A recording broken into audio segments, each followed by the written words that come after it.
Hello and good evening everybody, and welcome back. And today, as you can tell by the title of this video, we're going to do some more CBT by OCD. I've got my book, I've got my therapy dog who says hello. So let's go, shall we?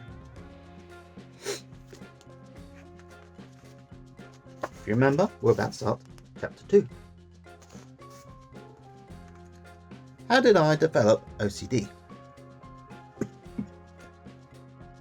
Let's begin. Now you have an understanding of different elements of OCD and the importance of meaning in driving the problem. I wouldn't say that, but we'll go with it, shall we? This chapter will build on this to help you think about why different people may have different meanings, other factors important in developing this including biological factors, psychological factors, external events. The first chapter should have given you a clear idea of what are obsessions, compulsions and how to recognise them. I have some idea of that. Should also have begun to make sense of why obsessional thoughts cause so much anxiety and why people feel strongly compelled to perform compulsions, i.e. the central meaning given to the thoughts. The meaning is usually that having a particular thought means something bad about you related to what you are doing or thinking, and or that something bad might happen because of what you do or don't do, and that therefore you should and indeed must act because of this sense of responsibility. Yes, making sense so far. We know that not everyone responds to their thoughts in this way, and that for many people even the most violent and chilling thoughts can be easily ignored because they don't carry the burden of meaning. This means that those who don't have OCD typically treat their intrusive thoughts, images and doubts as mostly irrelevant. As a result, they do not respond in the ways which typically tend to keep OCD in place. That is, they don't use compulsive behaviour, avoidance, thought suppression and all the other things motivated by fears of being responsible for harm. To continue the task of really getting inside this problem, the chapter will cover the reasons that some people may be more susceptible to such fears of being responsible for harm, and therefore the negative interpretations of thoughts associated with OCD. No simple answers. The vulnerability stress model. Where do mental health problems come from? Put simply, it is reasonable to say that people experience psychological problems because things get to them in ways that they can't manage and through no fault of their own. This simple truth can conceal another, as researchers ignore the complexity of human beings and their problems and try to pin down blame for problems such as OCD to genes, brain chemical imbalances, or a troubled relationship with parents. Even though such simple explanations are, the less obvious truth is that the causes of psychological problems are complex and interlinked. There appear to be several different ways in which a person can end up suffering from a problem such as OCD, and it is never simple. Everybody has a combination of vulnerabilities and strengths. Research and experience tells us that there are many types of biological, environmental and psychological factors that might be linked to why a person develops mental health problems. However, there are also things which can protect us from even the most severe circumstances. In other words, we all have our limits, and if pushed far enough, anyone can and will experience severe and persistent mental health problems. How far we have to be pushed before breaking down, and the way in which such a breakdown will affect us, will depend on several of these factors. Some general, for example, how mentally tough we are, how we seek support from those around us, or don't in some cases. I'm not looking at myself here. Definitely not. Some specific, for example, are weak spots, otherwise known as an Achilles heel. Our ways of coping when confronted by problems. And of course, this will also relate to the type of pressure we find ourselves under and our passage in such problems and dealing with them. Excuse me. I get the hang of this, holding a stick and reading one day. Not today, it seems. To complicate things further, some of these factors are thought to represent very general vulnerabilities to stress, such as how easily we can become worried, and how we physically react to stressful situations. While others may present specific risks linked to a particular problem, such as our sensitivity to particular types of worries, it goes on to become even more complicated. These factors will also vary depending on day-to-day issues, such as whether we are feeling run down, our reactions to recent events such as bereavements or falling in love, our mood, having had too much coffee and feeling on edge, and so on. Notice that these factors can go either way, making you more or less susceptible to problems. And of course, the reality is that there is always a complicated combination of factors involved in complicated ways. Happy events can increase our fears. For example, having a baby can, for most people, open up a whole new world of joy and opportunity, but it can also unleash a world of uncertainty and terror about things which can go wrong. For someone who is worried already, things going well becomes another source of worry, as the person realizes how much they now have to lose. Yeah, that actually is true for me. Much as I like my life to go well, it does worry me. Because I know it's a common trope you see on TV, especially in sitcoms, but when things do go well, I'm kind of on edge because it's like, how long before this falls apart? Because, good things never happen to me for long. It's like God just looks at me and says, you know what? He needs to be taken down a peg or two. Teach him to be happy. That's how it feels anyway.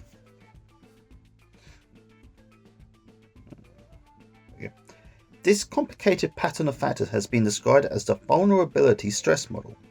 The idea of a complicated interplay between how a person is made and the things which happen to them is the accepted model of thinking about how most physical and mental health problems. A combination of background factors include those related to genes, social, psychological and biological factors, and the past experience can make us more vulnerable to developing a problem in stressful circumstances. These factors may come into play in certain situations, such as external events, and the combination may then tip us into the problem, which will be further affected by the way in which we try to fight it off, and the extent to which further events affect our ability to deal with the situation. In reality, there is a lot of variation in the contribution of vulnerability and stress factors for individuals.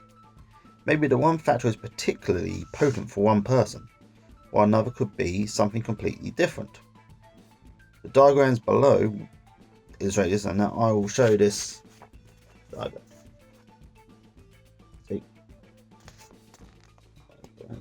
See, I've got to look at the side here because I need to make sure you can all see it. Now, I think that's been long enough for you to get a window of opportunity to press the pause button and read it, okay? So I'm going to turn it around now. For those of you who are just listening to me, I shall describe it. You essentially have a line going up, a line going down, and there's a line in between. The line in between represents the threshold for developing OCD. And the line going up is the risk. So at the top you have a big arrow that says resilience factors. Includes support from others, self-confidence, self-esteem, positive beliefs about yourself, the world and other people. At the bottom you have 3 smaller arrows pointing up, and they say biological factors, psychological factors, and life events. Okay, the second one, you have resilience factors pointing down, and at the bottom you have, it's exactly the same, but the arrows are different sizes this time.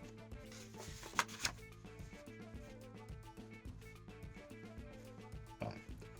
Biological vulnerabilities. Are you a victim of your biology and genes?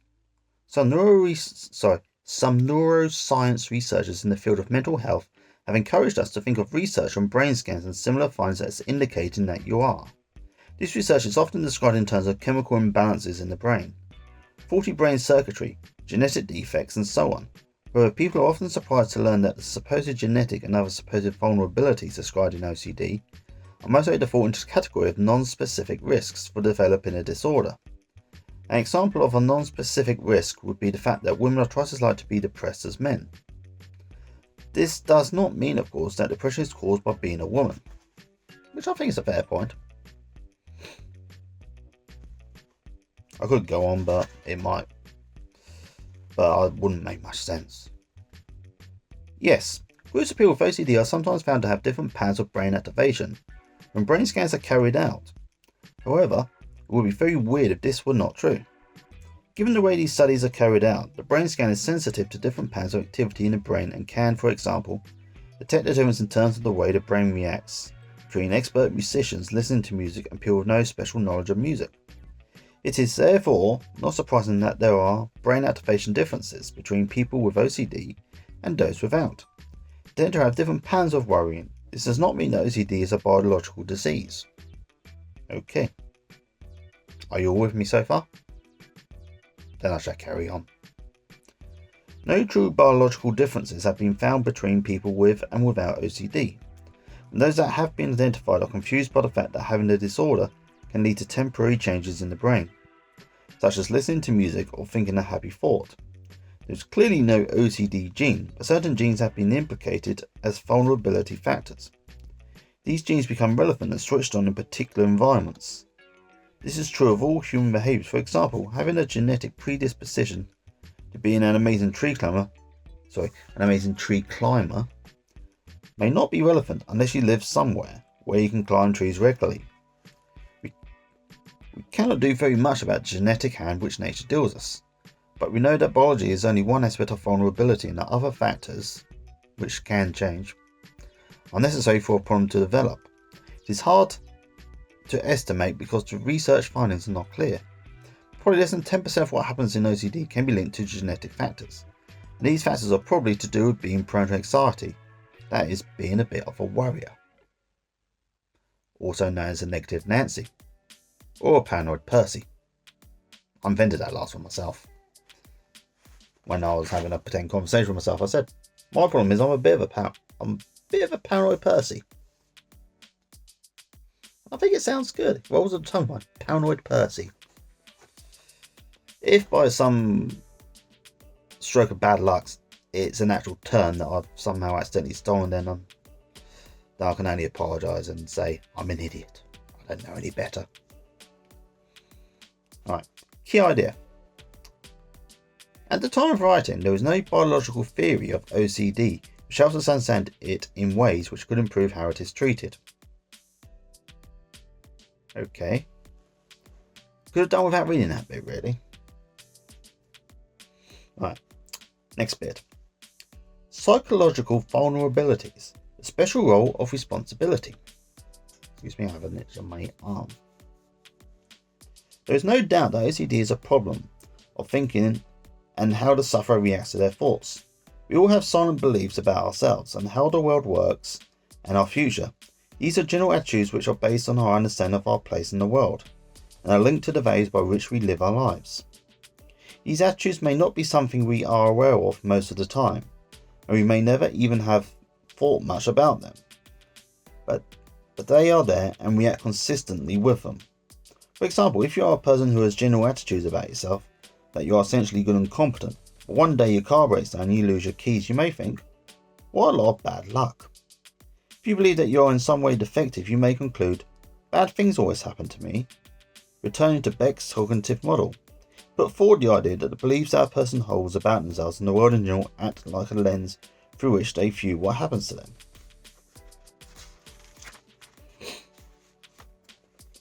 They are the unwritten rules of our life. Maybe that specific events bring particular beliefs online, which were not previously relevant. For example, losing a job may bring to the front a person's belief that they are worthless. Yeah, I can see that. They may never have thought about this before, as things have generally gone okay for them. The unwritten rules were never challenged.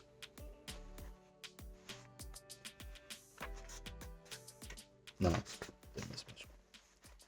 We build up our set of beliefs through a combination of direct experience and what we are told about ourselves and the world over our entire life.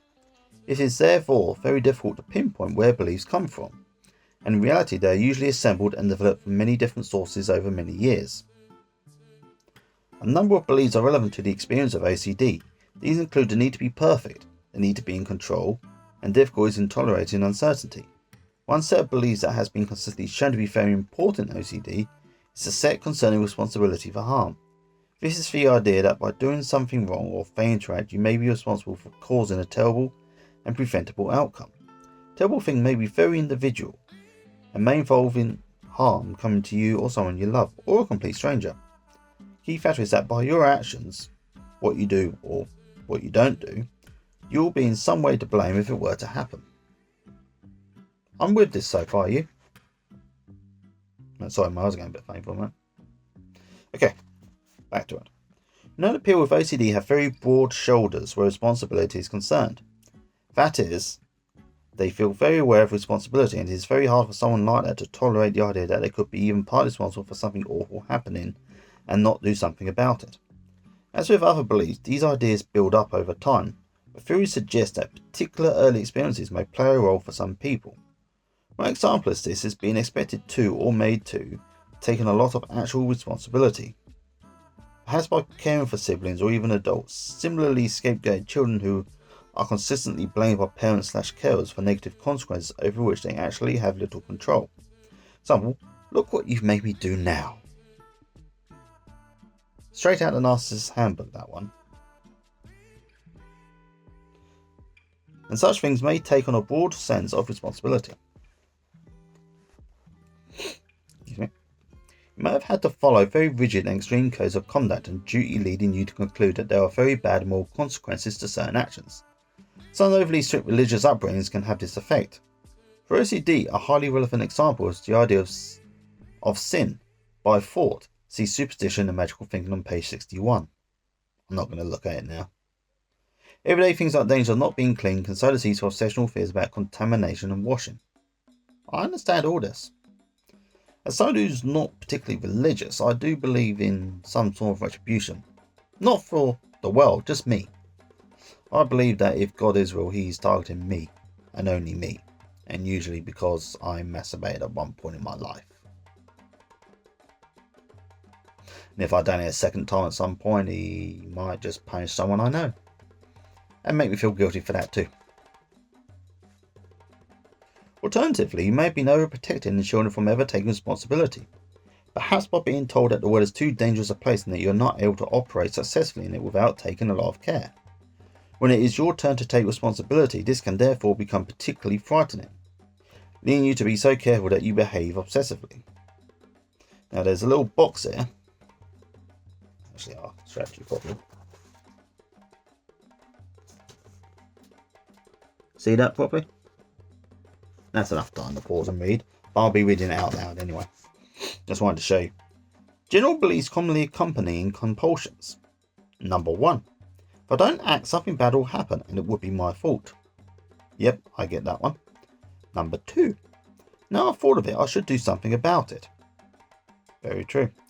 Number 3. If I don't act, I will feel very, very anxious and it will never go away. Yep, I can relate to that. And number 4.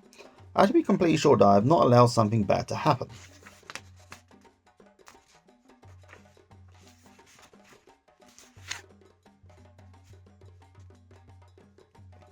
On occasion, particular incidents happen in childhood that can lead to development of beliefs around responsibility. This may be one specific incident or a series of incidents in which something you did or did not do actually contributed to a serious misfortune. Believing oneself to be inadvertently capable of causing something terrible to happen can lead people to believe it is their responsibility to take extra care. Sometimes, unfortunate coincidences can lead people to conclusions about their responsibility. In misfortunes, perhaps thinking, I wish you were dead about someone who then dies soon after. Through a number of different experiences, or sometimes one key experience, people with OCD have commonly absorbed the idea that it is very important that they take particular care about their thoughts and actions. This is a subtle type of responsibility belief, where your own thoughts can cause or prevent harm, making you responsible for it. Below are some responsibility ideas that people commonly experience as part of OCD. The questionnaire asks you to think about how much you agree with the idea. There's no particular number of agrees that indicates whether you have OCD. The purpose of the questionnaire is to get you thinking about whether you have inflated responsibility beliefs. This is a questionnaire that can be used extensively in clinical research and work. Try not to worry if you don't understand every statement or if you think it doesn't apply to you, just move on to the next item. And there's quite a few of these. 26 of them actually, look, I'll show you. I'll be reading them one by one. And yes, I know this is slightly longer than normal, but this is not a good place to stop. So 7, do I have inflated responsibility ideas? Number 1, I often feel responsible for things which go wrong. Oh yes, very much so. Number 2, if I don't act when I can foresee danger, then I am to blame for any consequence that happens. That is very true. Number 3. I'm too sad to feel responsible for things going wrong. That is very true, I am. Wish I wasn't like this, but I am. 4. If I eat bad things, this is as bad as doing bad things. Yes, totally. Not for you, dear listener / viewer, or anyone else involved, but only for me. You can think as bad things you like and I won't care. Or I won't judge if I won't think you're bad for it, but me? If I'm thinking about hurting someone, that's as bad as hurting them. Probably worse. Number 5. I worry a great deal about the effects of things which I do or don't do. Yes, very much so. To me, not acting to prevent disasters is as bad as making disaster happen. Oh yes, very. 7. If I know that harm is possible, I should always try to prevent it, however unlikely it seems. Oh yes, totally. You've got to avoid harm. Always. Number 8. I must always think through the consequences of even the smallest actions. Oh yes, I should. I don't, but I really should. Thinking that, maybe that's why I've suffered so many consequences in my life I'm going to. Oh well.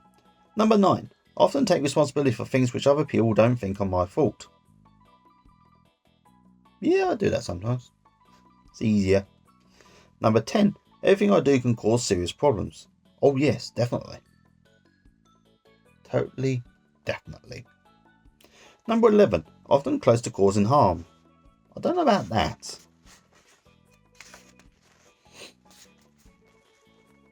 Number 12. I must protect others from harm. If I can, yes, I should. Number 13. I should never cause even the slightest harm to others. Yes, that is very true. No one should cause harm to anyone, really. Number 14. I will be condemned for my actions. Oh God, yes.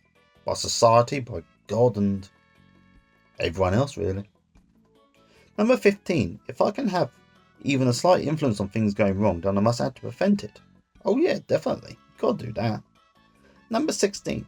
To me, not acting where disaster is a slight possibility is as bad as making that disaster happen. Sorry, let me read that again. To me, not acting where disaster is a slight possibility is as bad as making that disaster happen. Oh yes, totally. 17. For me, even slight carelessness is inexcusable when it might affect other people. Oh, totally. Totally. 18. In all kinds of daily situations, my inactivity can cause as much harm as deliberate bad intentions. Definitely. Really can. 19. Even if harm is a very unlikely possibility, I should always try to prevent it at any cost. Oh yeah. Should always try to prevent harm. No one should feel harm, really. And I include myself in that too. 20. Once I think it is possible that I have caused harm, I can't forgive myself. Well, yeah, obviously, you don't forgive yourself for that. Number 21. Many of my past actions have been intended to prevent harm to others. Yeah, a lot of them have. 22. I have to make sure other people are protected from all the consequences of things I do. Oh yes, definitely. 23. Other people should not rely on my judgment. Totally. And I mean that because I always say to people, this is my opinion, but I don't think you should go with it. Number 24. If I cannot be certain I am blameless, I feel that I am to blame. That is very probably true. Even though I don't remember how I'm to blame, I usually probably am. 25. If I take sufficient care, then I can prevent any harmful activities. That's wishful thinking on my part. And finally, 26. I often think that bad things will happen if I'm not careful enough. Oh, definitely. Definitely, definitely, definitely. And that, people, is the end of tonight's video. My eyes are going a little bit funny, I will admit. But I'm managing to read. And my throat's getting a bit dry too. So, until next time, I'm James, this is the book, and this is my emotional support dog, Slowdown Milosevic. We'd like to say goodbye. Bye. Look at the camera, you. There you go, that's better. I know it doesn't seem like much, but how else can a bass sound say goodbye? Think about it, people.